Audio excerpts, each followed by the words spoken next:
Bismillahirrahmanirrahim.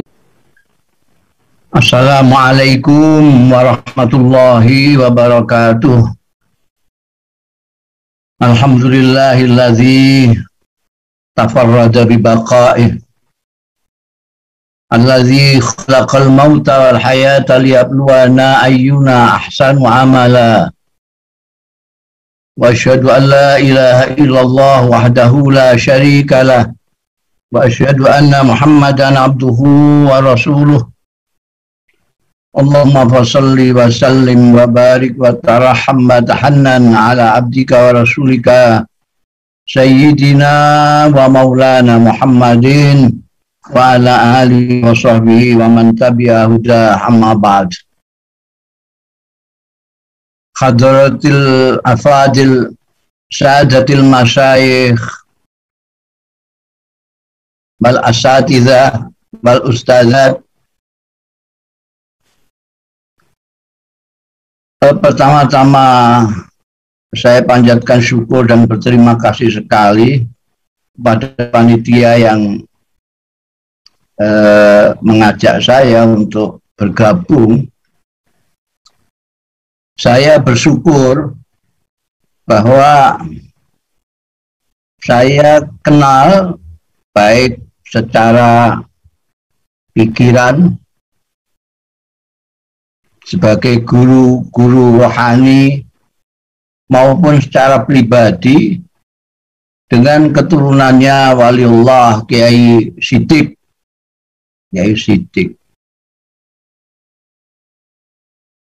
Semua orang NU, terutama santren, itu harus berterima kasih sekali kepada Mbah Siddiq. Saya bangga juga bahwa saya punya Mbah Siddiq karena sama-sama, bukan sama-sama apa-apanya, cuma sama-sama dari Rembangnya gitu aja. Mbah Siddiq dari Rembang. Itu keturunannya yang baik yang saya kenal secara pribadi maupun tidak, itu semuanya pejuang. Kalau tidak pejuang ya waliullah, mesti pejuang. Kalau yang tidak itu bahasa Jawanya nerecel, sal pokoknya. Sal. Jadi Mbah Siddiq ini luar biasa.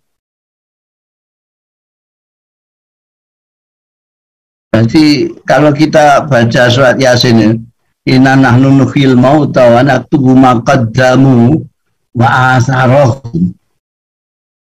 Itu Mbah Siddiq ya, apa yang qaddam maupun yang menjadi asar beliau itu luar biasa. Orang Indonesia siapa yang tidak kenal dengan misalnya Kiai Mahfud Siddiq, pembaharu Nahdlatul Ulama.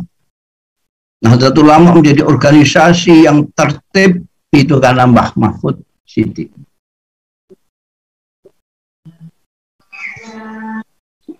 Mungkin tidak banyak yang kenal yang menyponsori adanya Ansor, Kiai Abdul Halim Siddiq. Mungkin tidak banyak yang kenal dengan Kiai Abdullah Siddiq. Tapi siapa yang tidak kenal dengan mutiara Nahdlatul Ulama Kiai Ahmad Siddiq?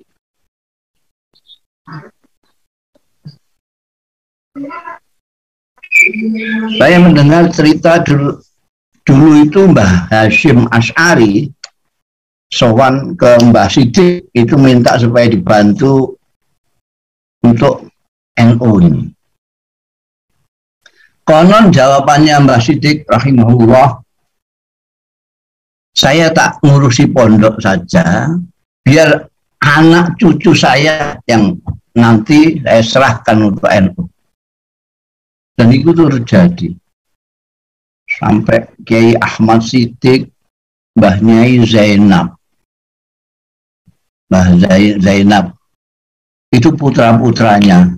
Saya mengenal putranya hampir semuanya. Termasuk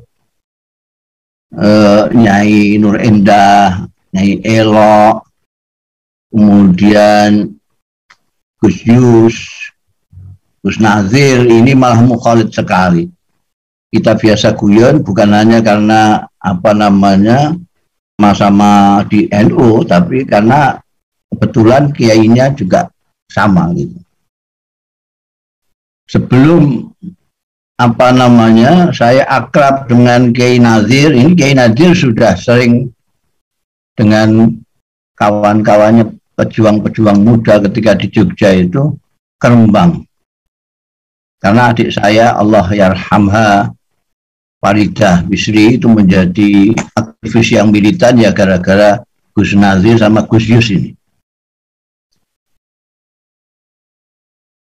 Nah, apa namanya? Ini yang saya kenal secara pribadi Gus Nazir itu orangnya, meskipun dia orang besar itu karena anggota DPR MPR, tapi santrinya itu masih ketok saja, pernah kelihatan hilang gitu. Biasanya orang kalau sudah ke Jakarta itu santrinya nggak kelihatan, ditutupi semua, kecuali kaos kakinya mungkin ya. Kalau kaos kakinya dibedah kabeh itu santrinya ketok. Tapi luas. Gus Nazir itu saya sudah pernah datang ke tempat orang-orang besar itulah, wakil-wakil kita itu. Sederhana saja. Seperti juga Gus Yusuf. Kesederhanaan itu bisa jadi DNA keturunan. Ya ada. Ini yang perlu mungkin ya untuk yang Gus-Gus yang belakangan ini, yang milenial sekarang, saya harus ceritakan semua DNA dari Mbah Siddiq ini. Supaya kalau tidak jadi wali, ya jadi pejuang. Jangan sampai sal, nerecel gitu. Keturunannya Mbah Siddiq, keturunannya Mbah Muhammad, kok itu enggak. Jangan sampai nerecel. Saya akan ceritakan bahwa apa namanya, pertama Mbah Siddiq itu apa namanya masyhur sekali bahwa Mbah Siddiq itu sangat-sangat menyintai Rasulullah Shallallahu Alaihi Wasallam. Menyintainya tidak seperti orang sekarang, pokoknya selawatan,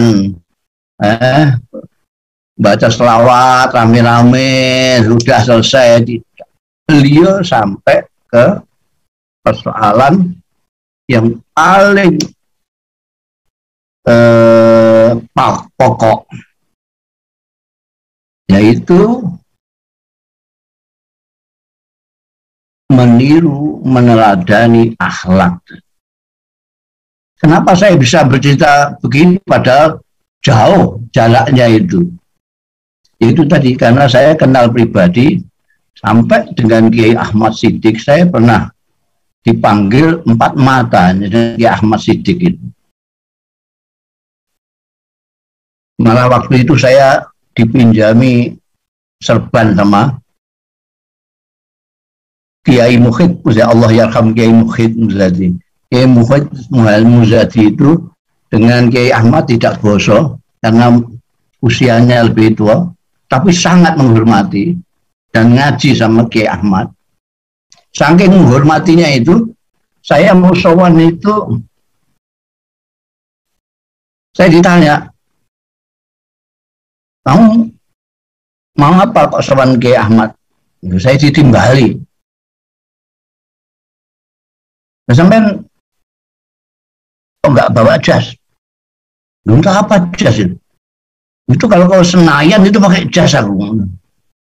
Enggak, itu kamu mau sowan harus menghargai Kiai Ahmad, kamu bawa jas-jasan. Enggak bawa jas saya. Serban juga enggak bawa. Gimana sampean itu? Sampean itu kok enggak bawa serban itu tanda kiai kan?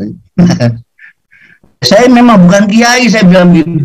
Loh, bukan begitu, nanti kalau sampean ngomong sendirian berdua dengan Kiai Ahmad, Anda tidak terlihat kiai. itu namanya tidak menghormati Kiai Ahmad. Nanti kan orang itu Kiai Ahmad ngomong sama siapa itu? Itu sampai gitu Kiai Mukhid Muzadi menghormatinya Kiai Ahmad. Jadi saya tahu itu, saya suka memperhatikan entah ilmu entah apa ya, ilmu keturunan itu. Jadi kalau keturunannya ini itu bisa saya tandai ini mempunyai sifat-sifat yang mirip. Jadi kalau penyakit juga begitu. Ada penyakit keturunan. Ini penyakitnya batuk, ini penyakitnya sakit gigi. Itu juga apa namanya, kesederhanaan. Itu Anda bisa melihat misalnya kesederhanaannya Gus Nazir. Gus Nazir itu sederhana sekali. Mengatasi beliau itu orang besar, anggota DPR, MPR, tapi itu kesederhanaannya tak hilang. Gus Yusuf juga begitu. Gus Yusuf pernah MPR juga sederhana sekali. Terus kedua, di samping sederhana itu wibawa. Wibawa itu ada. Saya ceritakan Kiai Ahmad Siddiq. Kiai Ahmad Siddiq itu pada waktu ada munas di Kaliurang membicarakan siapa nanti gantinya menjadi Rais Am. Pak Idham Allah yarham dulu itu menghendaki bahwa yang menjadi Rais Am itu Pak Kiai Musaddad.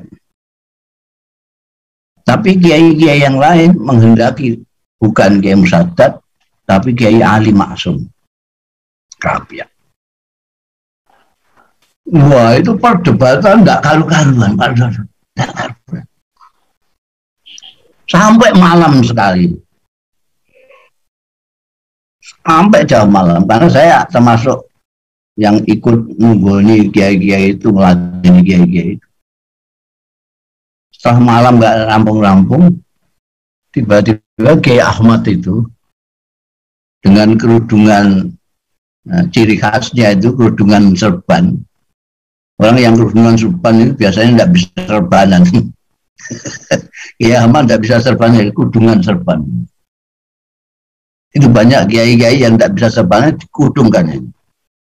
Tapi Kiai Ahmad itu kerudungan sadar, datang, Assalamualaikum, mohon perkenan bicara sama pimpinan. Pada waktu itu pimpinannya Allah yarham Kiai Masykur, dikasih perkenan, yang ngomong pelan-pelan. Orang itu tidak ada ya, temuit sedikit pun tidak ada, diam semua, kena wibawanya. Gus Nazir, Gus Yus, ini guyon juga luar biasa. Kalau guyon, Masya Allah itu. Tapi begitu resmi acara itu dibuka, beliau tiba-tiba menjadi sosok yang lain. Menjadi kayak kiai tenang. Kalau tadi ketika guyon enggak kayak kiai belasan. Saya kayak santri aja gitu. Begitu mimpin apa, Assalamualaikum, semua orang pasti mengakui, harus mendengarkan ini kiai. Itu saya lihat semuanya mempunyai ciri itu.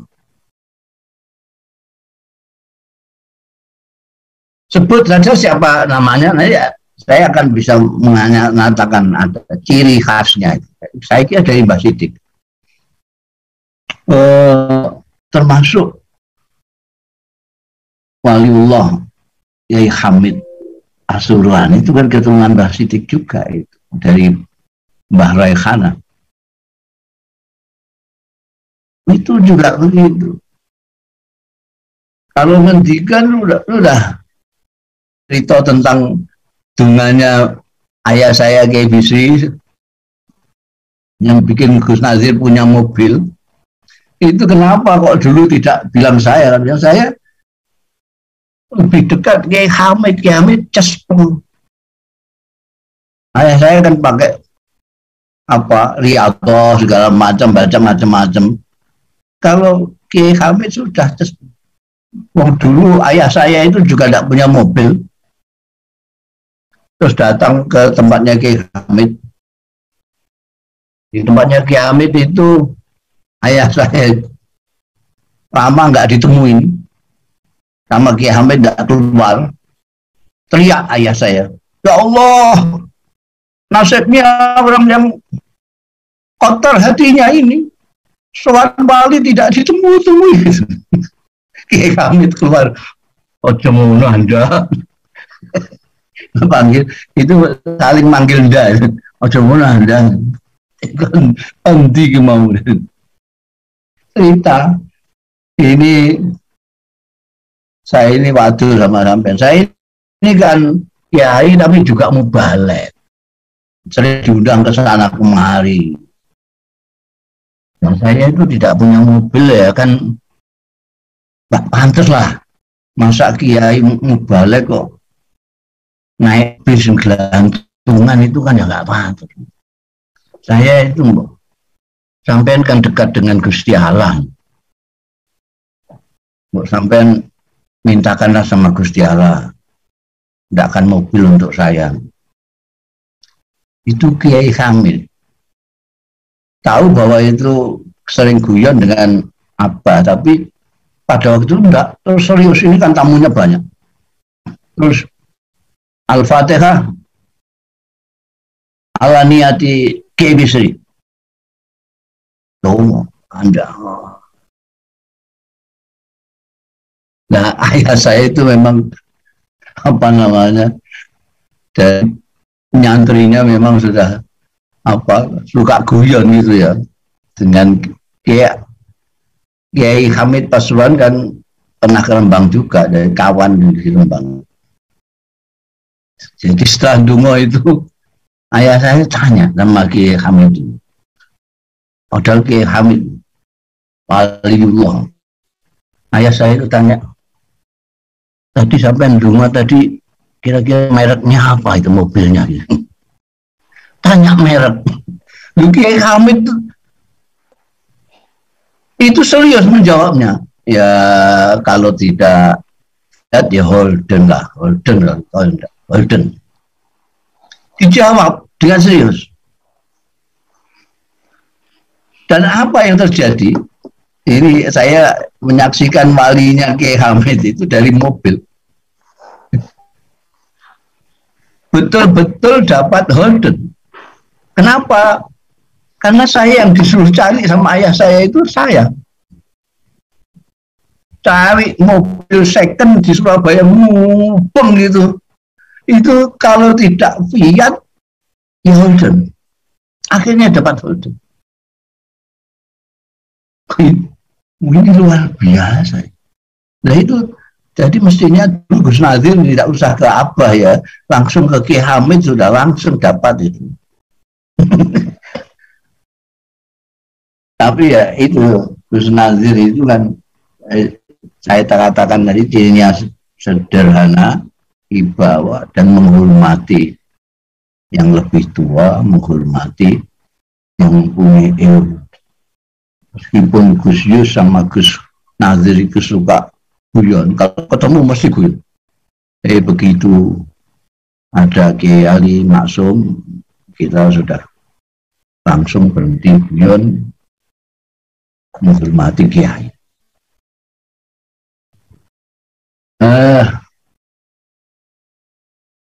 Kembali kepada ndul-ndulannya ini, Mbah Siddiq. Tadi saya katakan bahwa Mbah Siddiq itu sangat menyintai Rasulullah.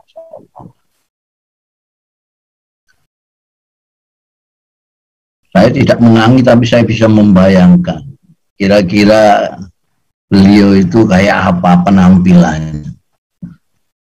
Saya agak bayang-bayangkan tuh kadang-kadang apa seperti Kiai Ahmad Siddiq, yang kalau tampil itu begitu wibawa. Apa humorisnya itu seperti Gus Nazir sama Gus Yus, tapi pada saat-saat tertentu menjadi begitu wibawa. Tapi yang jelas aromahnya terlihat dari keturunannya. Keturunannya Kiai Siddiq itu, Anda bisa lihat, sampai sebut saja nama pimpinan, tokoh, pejuang DNO, siapa? Sebut saja. Abdul Halim, putranya. Ali Mansur, cucunya. Apalagi? Sebut saja. Hamid Wijaya, Katib yang terkenal itu, HPBB, cucunya. Yusuf Muhammad, cucunya. Kiai Muhammad, menantunya. Nyai Zainab, putranya. Kiai Hamid, itu semuanya. Nadir Muhammad, semuanya. Itu saya kira tidak lepas barokah daripada beliau menyintai Rasulullah Shallallahu Alaihi Wasallam, bukan hanya selawat tok. Saya mencoba membaca itu yang dekat dengan saya secara pribadi, sudah saya ceritakan, yaitu Gus Nazir, Gus Muhammad, Kiai Ahmad Siddiq. Tapi ada yang tidak kenal pribadi, tapi saya menganggap itulah guru saya, terutama dalam berjuang, yaitu Kiai Mahfud Siddiq. Saya belum melihat ada tokoh NU yang seperti Kiai Mahfud Siddiq. Saya sering mengatakan kepada Gus Nazir, Gus Yusuf, ini masa kita kalah sama Kiai Mahfud Siddiq. Pada saat itu Kiai Mahfud Siddiq itu menata NU sedemikian rapi.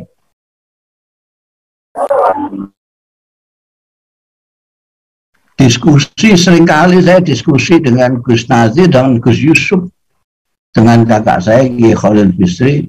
Kalau sudah bicara soal NU, selalu kembalinya kepada Kiai Mahfud Siddiq.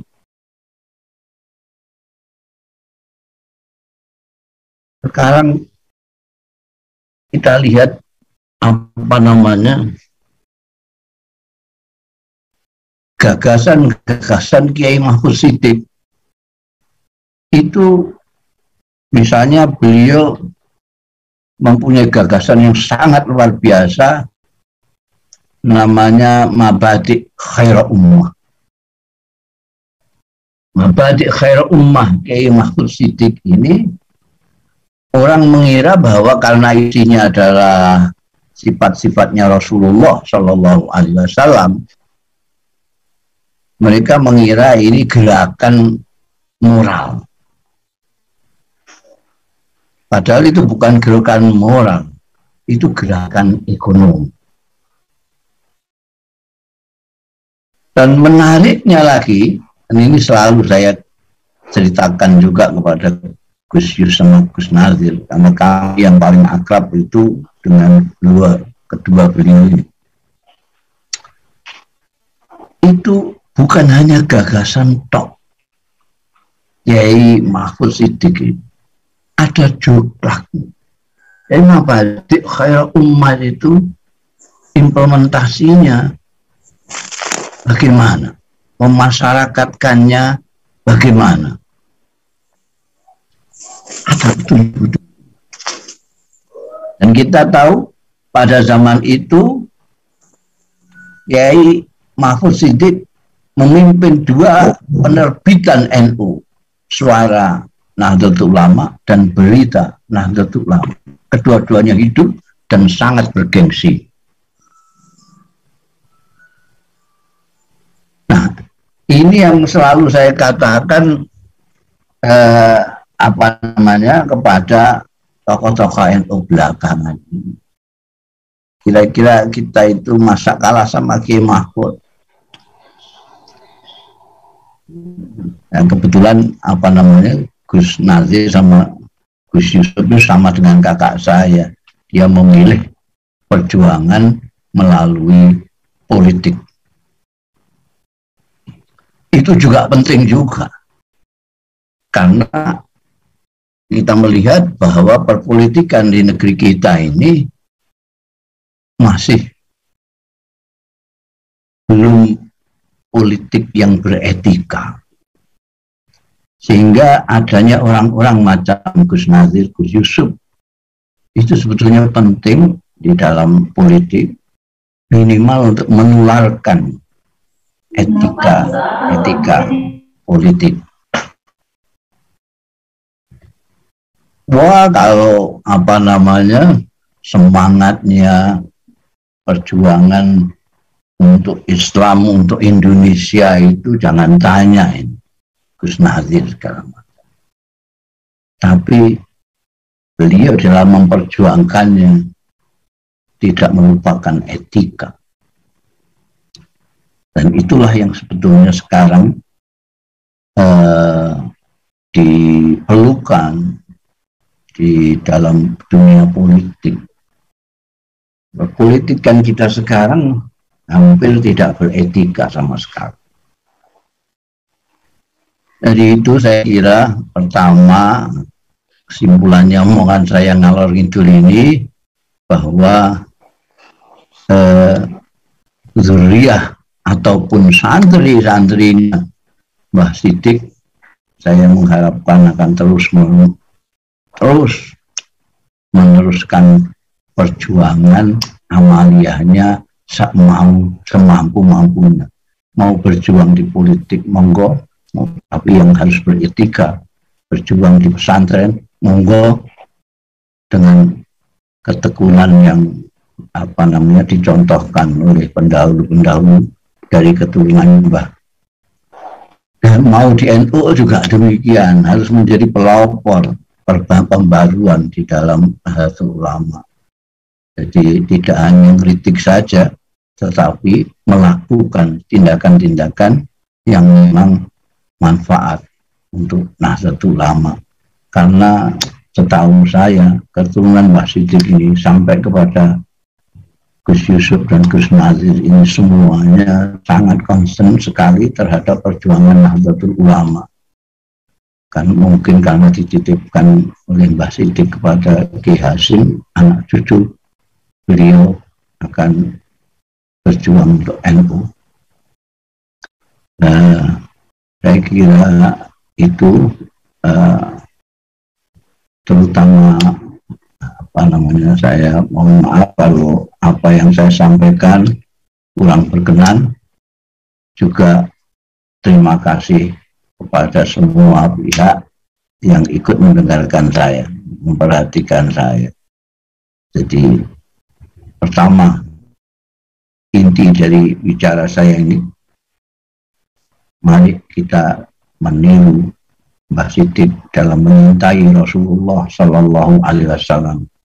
Tidak hanya menyintai dalam pengertian cuma selawat, tapi kalau bisa seluruhnya kita usahakan apa yang kita mampu untuk meniru Rasulullah. Akhlaknya yang terutama, perilakunya terhadap sahabat-sahabatnya, artinya terhadap santri-santrinya. Kemudian bagaimana kita meneruskan semangat perjuangan yang selama ini masih terus dimiliki oleh Gus Nazir Muhammad. Sampai saya ketemu yang terakhir itu pada waktu kaulnya Gus Yusuf tahun 14, kalau tidak salah, tahun 2014 kalau tidak 2015. Beliau kalau ngomong ya guyon, aku sing loro-loro using mati dhisik. Itu dhisik. Jadi membicarakan kematian itu bagi beliau ya tetap saja lah guyon-guyon, karena itu kepastian.